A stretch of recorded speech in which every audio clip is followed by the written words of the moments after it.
Nagkulong sina Sally sa opisina niya nang dumating siya sa Lakeside Cafe and Restaurant. Wala siyang kinakausap at wala rin siyang planong magpakita sa mga tao. Ang tanging kapiling lang niya ay isang basket ng chocolate suma na para kay Briggs. Huwag sanang magpakita ito sa kanya kung hindi ay ibabato niya ang lahat ng suman dito. Bumukas ang pinto. Good morning, good morning. Batay ni Briggs. Yumukyok siya. Go away, ang ingay-ingay mo. Nakakainis. Gusto niyang maiyak habang naiisip ang babaeng iyon. Wala naman siyang karapatang magalit, pero ayaw niyang makitang may ibang babaeng kasama si Briggs at nakasakay sa kabayo nito habang iniisip niya kung ano ang posibleng kapalit ng pribilehiyong iyon. Hinaplos nito ang buhok niya. Kawawa naman ang sweetheart ko. Sabi ni Brescia, hindi ka nakatulog dahil ipinagluto mo ako. Tinabig niya ang kamay nito.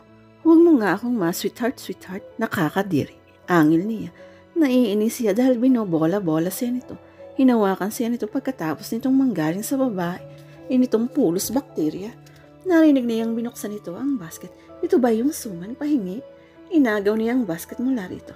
Hindi, wala kang karapatan dyan. Huwag ka namang madamot. Sa akin naman talaga yan. Wala ka ng karapatan sa suman ko.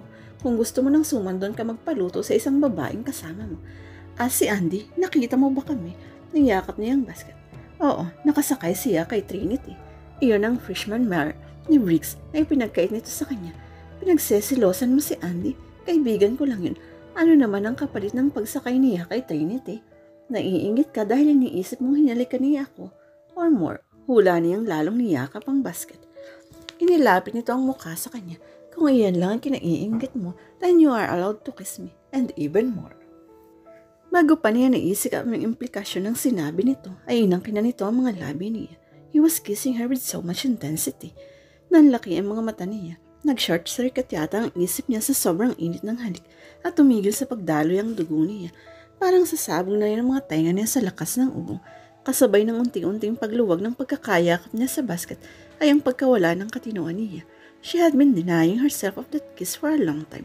Mas masarap pa yan kaysa sa chocolate suma na luto niya. Habol niya ang hininga ng maghiwalay ang mga labi nila. Briggs, gotcha, nakangiting sabi nito. Napakurap siya nang makitang hawak na ito ang basket ng suman at wala ng basket sa kamay niya. Hoy, paanong? Sa akin na ito. After all, I deserve it. Bayad sa halik ko sa iyo. Nag-init ang ulo niya. He fooled her. Hinalikan lang siya nito para lang makuha sa kanya ang suman. Ginamit nito ang kahinaan niya. Paano ang isang matalino at malakas na babaeng katulad niya ay basta na lang nagpadala sa halik nito? Nasaan ang pride niya? Nasaan ang karangalan niya? Tumayo siya. Hoy, ibalik mo sa akin yan. Tumakbo ito sa pinto. Halikan mo muna ako katulad kanina. Baka sakaling mawala rin ako sa sarili, katulad mo at maagaw mo rin sa akin ang basket ng suman. How about the further? Malakas na tukso nito. Sinadya pa nitong buksan ng pinto para marinig ng lahat ng guests sa Lakeside Cafe and Restaurant na hinalikan siya nito. Ngayon ay alam na ng buong riding club na sira na ang reputasyon niya. Briggs Robles tainted her. And how dare he throw her naivety to her face? Humanda ka sa akin kapag nahabol kita. Pasigaw na sabi niya. Saka hinabol ito. 8:00 na ng umaga noon at mangilan-ngilan na lang ang gas sa labas ng Lakeside Cafe. Nangawit siya sa pagtakbo dahil sa surot niyang high-heeled pumps. Tinanggal niya iyon sa sobrang frustration dahil nakarating na sa wooden pathway. Papuntang dock si Briggs ay inihagis ni Rito ang isa. Hoy, bumalik ka rito. Subalit mabilis na nakailag ito. Nanlaki ang mga mata niya nang makita niyang tatamaan ay si Red Aleje, ang masungit ng hari ng riding club. Maagap na nasalon ni Red ang sapatos bago pa tumama yun sa mukha nito. Nabdilim ang mukha nito at naglapat ang mga labi. Madalang mga ganong pagkakataon, lalo na at palangintay na ito mula ng mag-asawa.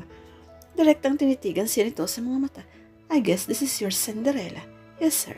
Aniyang hindi makatingin ng diretsyo nang kunin dito ang sapatos. Sorry po, Sir Red. Hindi naman namin sinasadya. May kaunting LQ lang kami. Master, nagsiselos kasi siya. Ningisi-ngising sabi ni Briggs. Anong nagsiselos? Kontra niya. Totoo naman mamatay-matay ka na nga sa selos. Briggs, nasalya. Pasigaw na tawag nito.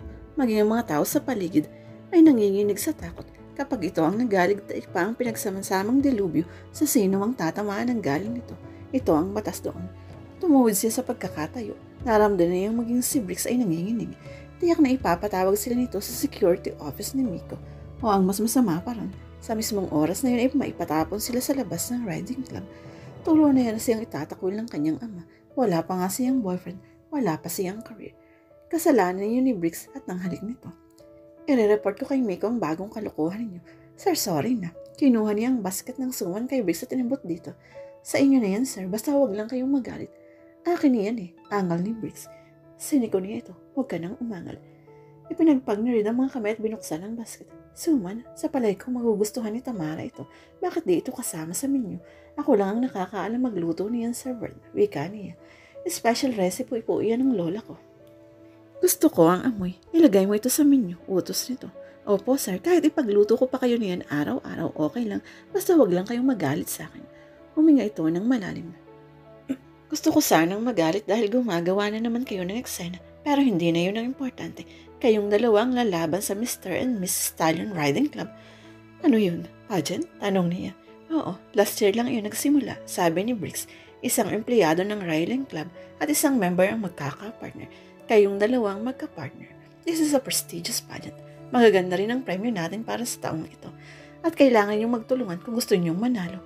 Panalo na ako riyan, pagmamalaki ni Briggs. Teka, wala akong alam sa mga pageant na yan. Angal niya, huwag na lang akong isali ninyo, sir. Nilingon siya ni Red at matamang pinagmasdan. Sa pagkakatanda ko, walang karapatan ng kahit sino na kumontra sa desisyon ko. Sa ayaw mo't sa gusto, sasali ka sa kompetisyon dahil ikaw ang pinili ko. Sabi ko nga, sir, sagot niya sa kaalanganing ngumiti. Nakalimutan niyang ito ang batas sa riding club. Ano naman ang magiging premyo ko? Tingnan siya ni Red sa mga mata. The one you wish for when you came here. Kukumbinsihin ko ang papa mo na bigyan ka ng equal rights sa pamamahala sa asyenda. Makakabalik ka kahit walang boyfriend o asawa. Napanganga siya. Teka, bakit alam mo yan? Umalakip-kip ito. It is my business. So sasali ka na ba? Ano ba ang magandang talent natin? Tanaw ni Salya habang iniisa-isa ang CD na nakakalat sa sahig ng Dance Studio. Nakasalang na sa portable DVD ng pilot episode ng You Think You Can Dance na dance competition sa Amerika pero hindi niya kaya yun. Mahihirapan siya. Ang professional na yun. Hindi siya kagaling sumayaw. Bukod sa pag-rodeo, yun na lang ang susunod na talent niya. Ayaw man niyang sumali sa Mr. and Miss Riding Club. Wala naman siyang choice bukod sa hindi niya makontra si Briggs. Yun rin ang pagkakataon niya para makabalik sa asyenda nila. Sayang naman ang pagkakataon niya para manalo. Matutuwa pa ang kanyang ama dahil magiging babae na isa. Ito, sino ang tunay na baliw? Sabi ni Briggs nang ibigay sa dance instructor nilang si Venice ang CD. Hindi na mahihirapan si Nasalya dito kapag ginawang interpretative dance, effortless. Mas bagay yan sa'yo. Ikaw ang sumayaw mag-isa. Total ikaw lang naman ang baliw sa ating dalawa. Kontra ni Nasalya. Sino kaya ang mas baliw? Naagawan ng suman dahil nagluto ng suman para sa akin pero ayaw namang ibigay dahil pakantang wika nito sa ton ng sino ang tunay na baliw. Hindi pa ito nasihan at iminasiwas ang kamay. Sabay ikot. Dad, Briggs was a great singer. Marunong din daw itong sumayaw ayon kay Mark Ashley. Well-rounded ito kahit nung bata pa. Marunong doon itong tumutog ng classical instrument. Siya naman ay native instrument lang ang alam. Ang problema, kailangan magsama sila ng ideas. Synchronicity ang concept ng competition. Kung hindi sila magkasanto, matatalo rin sila. Interpretative dancing has no rules. Judgment is based on the expression on the face and the movements of the body and the interpreter of the music. Dapat magalaw ang katawan ninyo at graceful. Paliwanag na Minis. Gusto ba ninyong gawa na natin ang step? Karinyosa na lang ang sa atin. Hindi mahirap gumalaw. Nasayaw ko na yun nung elementary ako. Hindi kailangang magbalian ng buto. Doon tayo sa pambaliw. Giit ni Briggs. Mag-isa kang mabaliw. Magpo-folk dance tayo. Ang tigas ng katawan mo. Mas bagay sa iyong sayaw ng baliw. I'm sure mas makukonvince mo ang mga tao. Excuse me. Pupunta lang ako sa restroom. I suggest you discuss what you song we will use for the talent. Pagkatapos ay tumalilis na si Bernice. Tumigil sa pagbabangay si Nasalya at Briggs. Toxic na yata si Bernice. Kasalanan mo. Palinisin niya sa binata. Wala ka na bang ibang talent? Tanong nito. Saka inayos ang mga CD. Magsasayaw tayo ng interpretative ayaw mo. Gusto mo ng folk dance. Kaunting respeto sa lahing Pilipino. Kung magpo-folk dance ka, sana naman ay iyong mapapangatawanan mo. Hindi ko kasalanan kung di naman ako magaling sumayaw. Kung di ko lang gusto na makauwi sa asyenda, di ko gagawin ito. Hindi ka ba masaya rito? Tanong niya. Masaya rin. Sumalampak siya at basta na lang isinalang isang DVD roon. Wala naman akong pinangarap kundi doon lang sa asyenda namin. Doon din ako mag-aasawa at magkakaanak kung sakali. Basta doon lang ako. Namimiss ko ang mga pinya, ang mga saging, ang greenhouse ni Mama. Umupo ito sa tabi niya. Umisip ka ng magkakasundo tayo, hindi sa itinataboy kita, pero mas gusto ko. Kung saan ka masaya, suswag ka ngang madrama. Ngumisi siya. Naalala ko na, may isa pa akong talent. Inuunat niya ang kamay at saka ikinawit ang bisig sa leeg nito. Saka itinumbait ka. Pwede rin akong maging wrestler. Kunwari baka ka. Nasalya, nagpupumiglas na wika ni Briggs. Minaliit niya ang lakas nito dahil nagawa nitong makawala at siya na ngayon ang nasa ilalim nito. Mukhang maganda nga ang talent natin. Maraming wrestling aficionados dito. Humingal siya at napatitig sa mukha nito. She could feel his warm breath. She felt an impulse to kiss him. Titignan niya kung kaya rin niyang gawing baliw ito, katulad ng ginawa nito sa kanya ng halikan siya nito. Mukhang tahimik, Sir Red. It looks like they are getting along well. Anang boses ni Miko. Bumukas ang pinto ng dance studio. Sabay silang lumingon ni Briggs. Hindi lang si Miko ang nakatayo sa pinto, kundi maging si Red Aleje. Hindi nila magawang gumalaw ni Briggs sa sobrang pagkagulat. Itinapik ni Red ang hawak na ballpen sa hamba ng pinto. Yuto, palitan rin yung talent niyo kung ayaw niyong madisqualify. Ano ito saka umalis? Ano bang klaseng talent ang naisip nila? Narinig nilang tanong ni Miko nang sumunod ito kay Red. May pagkatotoy ka pala talaga minsan. Di mo ba nakita? Art of Kama Sutra yata ang gusto nilang i-present. Baka magalit mga feminist at conservative sa atin. Galit na sabi ni Red Aleje na umalingaw sa buong halo. Saka lang silang natauhan ni Briggs nang makita ang itsura nila. Kung sino makakakita sa kanila, yun nga ang iisipin talento nila. Dali-dali naghiwalay sila at tumalikod sa isa't isa. Bukas na lang tayo mag-practice. Tama, bukas na lang tayo mag-practice. Shit, bulalas ni Briggs. Di ko naman perfect ang Art of Kama Sutra yun. Hindi ko talent yun. Hinampas niya ito sa balikat. Tumahimik ka nga. Baka mamaya may makarinig sa'yo.